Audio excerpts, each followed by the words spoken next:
Of course, everybody knows that what we have in Nigeria, as it were, in terms of road network, is appalling.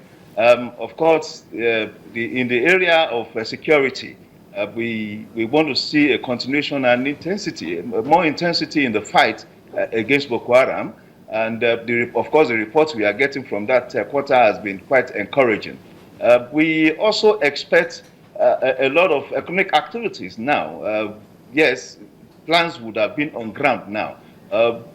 In terms of engagement, in terms of interpretation of the policies promised by the ruling APC, we want to see opportunities being created in the employment area, where most Nigerians have become so anxious. And I believe, I have confidence in the capacity of the government, as it were, especially by the time contracts are being awarded, for the construction of roads. There will be money available for some of these construction companies that had actually announced the layoff of some of their staff. I mean, there's no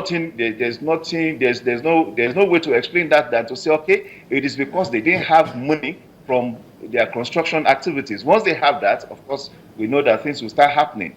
And we already, before now, the economic decisions of the government, for instance, the policy on BVN, the policy on TSA, has started creating liquidity, in the financial sector, and that will also help eventually the financial sector to start seeking how to channel this humongous money that is now building up in their vaults and connect to entrepreneurs at lesser interest rates. So I see things happening very soon. And now you've taken the argument into another aspect, another sector rather, which is the area of employment, creating jobs. We have a minister in charge of that. But if you look at the argument over the years, looking at world economies, it would seem that it's not the prerogative of government to create jobs. What do you think that the minister in charge of employment and labor should be doing to making sure we have a better environment for the people to get more jobs? As you already highlighted, a lot of people are out of job at the moment. Thank you so much. I think the essential thing is the management of the environment, the employment environment, and perhaps where we want to start from would be data gathering. Gathering data of employed, unemployed people, on unemployable people, because I think that is one area that we suffered a sort of deficiency in Nigeria. We have people who are certificated in the true sense of it, but are actually unemployable. So I think one of the tasks for the Labor and Employment Ministry will be about gathering data that concern those people. Don't also forget that the government had also promised a sum, for the very, very poor. I think it's the ministry that would also be responsible for that, because it is important. If you are talking about 25 million people, that's a huge number of people to deal with. So you need a ministry to actually manage that, and I feel that is likely to be the ministry that will manage that. Just wondering though, do you have any reservations about, the president says he's appointed round pegs in round holes. Are you very confident of that, or do you have reservations about some pegs and some holes? I really don't have. Like I said, the president is the umbrella character in the cabinet, and we should give him the benefit of doubt for his selection or for his appointment of these ministers. I related with them, and consciously he said that he wanted to avoid the mistakes of the past. It's a conscious statement, and that would mean that he was properly guided in the appointment of these ministers. Well, the reason I ask that is some people have faulted some ministries and the people appointed to head those ministries. For instance, in the Ministry of Education, where you have, a minister for state or minister of state and also a substantive minister, they believe that it should have been the other way around. Well, I've had that too, but the truth of the matter is, one, ministerial appointment has to do with a decision based on a focus. We don't yet know exactly what the intentions of the presidents are on matters of education, and of course, the truth of the matter, yes, I agree that education is an industry. You need a full-time practitioner to head the ministry. But again, if we look at the reverse, the person that has been appointed into that ministry it has been said to be a person of great intellect. He's actually described as a journalist with conscience. And of course, it is not every time that you get to see individuals certificated in some other discipline coming to get engaged in journalism. And well, all of you there are journalists, I want to believe, and we are more or less, I'm a journalist too, we are more or less jack of all trade and master of all. So I think the president has an exact direction in mind, and that's why he made that decision. Well, a number of ministries have been, from 48, we now have 24.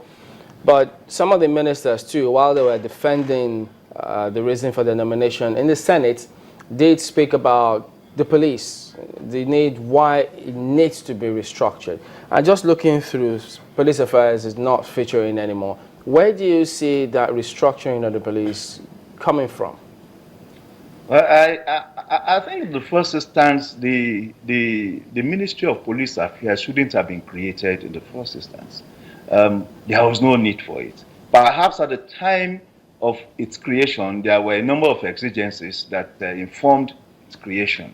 But what is essential is that the police is an integral part of the whole internal security framework.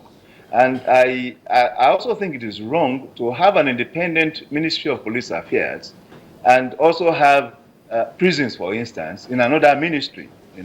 There's supposed to be a connection between the Ministry of Police Affairs, between the police force and prison, for instance. And again, if the police force will come under internal affairs now, it shows symmetry, because we are talking of internal security. And if you are talking of internal security, you are talking of the police, you are talking of immigration, you are talking of prisons, So these three must work as a connect, as a network. So, and I also know that while we had the Ministry of Police Affairs, there were a lot of clashes, between the commission, the police force itself, because these also have structures, police force itself and the ministry. So, but essentially, I think there's a need for symmetry, and the symmetry is now established. The police force must have a direct connection with what, rather, must speak to the immigration, must speak to prisons. As we talk about that, do you think that we have been able to streamline or cut or prune down the ministries? Do you still think that we still have some opportunity to pruning down, merging some ministries as it stands? Well, this is the beginning. The essential thing is that the president has been courageous enough to prune down the ministries. We also know that politically speaking, it may be wrong where politicians are concerned. But in terms of deliverables, the president is conscious and has been courageous enough to say, okay, this is what I want to do. I want to prune down the number of ministries. It's a start-off point. It's the first time we are experiencing this since 1999. So, and as this effort goes on, we'll start seeing opportunities, being created by the momentum gathered. So if you were to advise the government on further pruning down of ministry, which ministry would you love to see being merged? My position is that I want to pass a vote of confidence on government so far for the courage to reduce ministries, as it were. Because the truth of it is that it will also impact on the bottom line, the cost of running government. The important thing for now is that what we have now is properly structured. It has symmetry on its side. Let it run first. If there is a need to manage it, and try to do some reforming, we'll start getting to see that later. So what do you think of finance, budget, and planning coming together as one ministry? No, I don't think so, because you also have a number of agencies, that has to do principally with finance. There may be some bit of modeling up, if you have finance and national planning budget coming together. Finance is principally responsible for income, for managing our revenue, and that would also translate to, okay, how do we create initiatives? How do we marshal initiatives for increasing revenue, for managing revenue, for deploying revenue? So, and of course, the national planning tells us where to deploy these revenues to. Budget and planning tells us where to deploy the revenue to. So, I think, as it were, we should leave finance as an independent ministry.